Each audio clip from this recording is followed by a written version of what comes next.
Kaj je rabil tekst, da se je rodila Pati?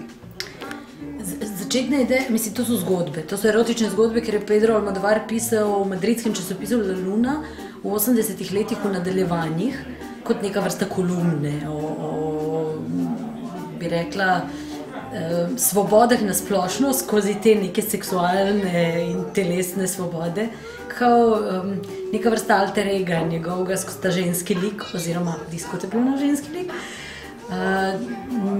Pa smo mi to povezali z glasbo in postavili na gledališki oder oziroma bolj tak neki kabarejsko varianto in smo, ja, ne vem točno kaj nastane, nekako neki projekti imajo svojo voljo in se je, zgodbe smo sestavili songe, ker sploh niso pravi songi, smo samo dali te zgodbe v nekaj metrično, smo jih razsekljali in iz tega so nastale melodije in Boštjan to nekako poje. In kaj jaz vem, to ni glih tipičen gledališki projekt. Ponavadi projekti ne nastajajo na ta način. Je bolj glasbeni? In tudi nijo življenje na ta način kot Pati. To je verjetno edina moja predstava, za katero mi je nekdo rekel, da je 9-krat gledal. Sem Pati Difuza, moj poklic, mednarodni seksualni simbol ali mednarodna pornografska zvezda. Moji super 8-milimetrski filmi se dobro prodajajo v Tokiju, Sohu, Afriki. Pač Pati je Pati, kar komu domišljija, kako bi rekla, kaj kdo potrebuje. Načeloma je Pati neki simbol, svoboda, ki si vsi želimo zase. Ona je po eni strani absolutno liberalna in ima neke te naše splošne fantazije, seksualne in na isti način se mi zdi, da funkcionira in pri ženskah in pri moških, ker ima nekako fantazije pri vseh zbuja, tako da je popolnoma nepomembno, kaj zdaj to točno je. Čutila mravljince po telesu, nekaj na njem me je privlačilo, pa ne vsebina njegovega mednožja, ki je prav lepo napolnjeval njegove hlače. Niti roke, ki so videti kot tovarna vitaminov, nekaj drugega ne vem kaj. Poleg Jelene Prokovič, ki skrbi za kostume, kdo je ekipa, ki se skriva za tem projektom še? Boštjan Gombač, Žiga Golob pa Sergej Ranđelović so delali, Boštjan je nekako začel, je osnovne melodije sestavil, pa so pa skupaj delali aranžmaje. Jaz sem seckala te tekste, da smo dobili kvazi songe, ker so oni pol naprej predelali. Petra Weber nam je 5 let nazaj pomagala okrog scene. Pa še en kup ljudi nam je pomagal, recimo inspiriran tem projektom je nastala risanka, ker so delali Roman Ražman in Matej Lavrenčič.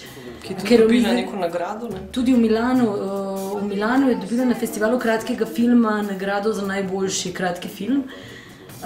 Potem je potovala še kar po svetu, risanka, samostojno, mi je pa kot bis predvajamo na koncu predstave.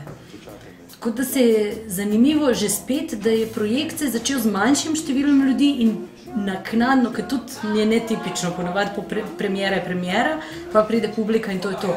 Pri tej naši Pati se stvar razvija nenavadno, se ekipa širi in projekt se veča, stvari se vključujejo v predstavo in imajo samostojno življenje. Tako da jaz upam, da bomo Pati tudi nadaljevali, to je zdaj 5. sezona te predstave oziroma teh zgodb, da bomo jeseni verjetno na odru Kavarne Union, ker zdaj malo probavamo in vadimo s to, kako bi rekla, že obstoječo predstavo, naredili nadaljevanje Pati, se pravi vrnitev porno dive in da že spet bomo neki novi štosi, neki nove ljudi vključili. Mogoče bomo to delali strip, recimo.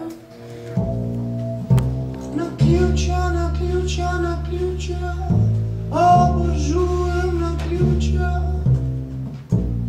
obožujem. Včasih pa jih tudi sovražim. Če bi se s kom rada sestala, ne prenesem, da ne vem, kako naj te najdem. S tem projektom se mi zdi, da sem ugotovila, da je mešanje žanrov in mešanje umetnosti nekaj, kar je strašno inspirativno. Da to, da mi na nek način ločimo, kaj je glasba, to so koncerti in to je na enih mestih in to je grejena publika, risanke gre na ene festivale in to je druga publika, gledališče je pa nekaj, ker stvari niso tako zakodirane, sploh pa. In ta neki umestni prostor daje ogromno, kako bi rekla, svobode, ker ni pravil, ker pač pravilo je tisto, kar vzpostaviš, ker pove nekaj in ker funkcionira pri publiki, ker jo privlečeš. Lucijo, jaz sem Pati. Kako veš za moje ime? V Madridu vemo vse, mi nimaš nič povedati? Delam. Kaj bi rada, da ti povem? Da si vesel presenečenja. Kaj je po tvojem mnenju tisto, kar ljudi 9-krat ali pa 10-krat ali pa še večkrat pripelje nazaj, da si ogledajo to predstavo?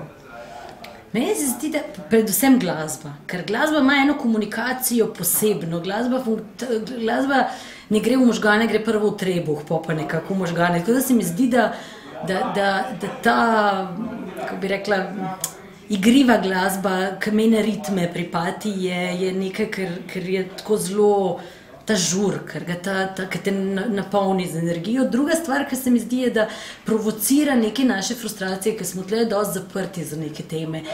In po drugi strani si blazno želimo, da bi se o tem seksu malo pogovarjali. Ampak ne tako banalno, pa tako se mi zdi, da Pati porine čez rob, sprovocira, malo šokira in pa sprosti. In da mogoče tu ljudje večkrat potrebujejo.